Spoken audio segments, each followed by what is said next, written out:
اسلامی تاریخ میں مدینہ منورہ صرف ایک شہر نہیں بلکہ ایک نظریاتی ریاست کی بنیاد ہے، جہاں رسول اللہ صلی اللہ علیہ وسلم کی رہنمائی میں انسانی معاشرے کے تمام پہلوؤں کی تعمیر ہوئی۔ جب رسول اللہ صلی اللہ علیہ وسلم نے مکہ سے مدینہ ہجرت کی تو اس کے بعد مدینہ کی آبادی میں تیزی سے اضافہ ہوا، جس کے نتیجے میں شہری زندگی کے نئے تقاضے پیدا ہوئے اور رہائش، زمین کی تقسیم اور معاشرتی نظم کے مسائل سامنے آئے۔ ان چیلنجز کے حل کے لیے نبی اکرم صلی اللہ علیہ وسلم نے جو رہنمائی فراہم کی وہ نہ صرف اس وقت کے لیے رہنما تھی بلکہ آج کے دور کے لیے بھی ایک عملی مثال ہے۔ مدینہ منورہ میں مسلمانوں کی تعداد میں اضافہ ہونے کے سبب جب آبادی بڑھنے لگی تو شہر کی زمین رہائش کے لیے کم اور پہلے کی بنسبت مہنگی ہوتی چلی گئی۔ اس دشواری اور مشکل کو حل کرنے کے لیے رسول اللہ صلی اللہ علیہ وسلم نے ایک سے زیادہ منزلہ عمارات بنانے کا مشورہ دیا۔ خود رسول اللہ صلی اللہ علیہ وسلم ہجرت کے بعد 7 ماہ تک حضرت ابو ایوب انصاری رضی اللہ تعالی عنہ کے 2 منزلہ مکان میں قیام فرما ہوئے،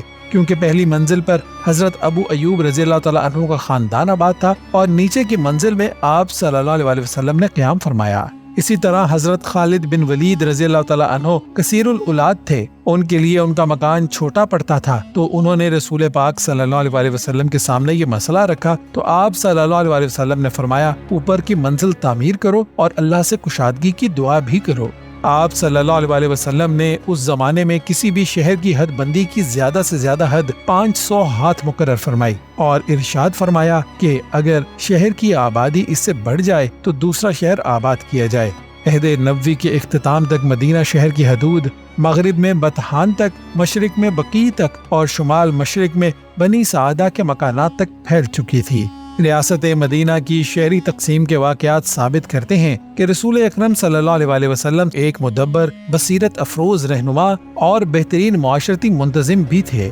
آپ صلی اللہ علیہ وسلم نے نہ صرف موجودہ مسائل کا حل پیش کیا بلکہ آنے والے وقت کے لیے بھی ایک مضبوط بنیاد فراہم کی۔ آج کی جدید شہری منصوبہ بندی میں بھی اگر ان اصولوں کو شامل کیا جائے جو نبی کریم صلی اللہ علیہ وسلم نے مدینہ کی تعمیر میں اپنائے تھے تو اس سے ایک متوازن، منصفانہ اور پائیدار معاشرہ تشکیل دیا جا سکتا ہے، اور دین حق کے نظام میں رسول اللہ صلی اللہ علیہ وسلم کی یہ رہنمائی ہمیشہ کے لیے ایک روشن مثال ہے۔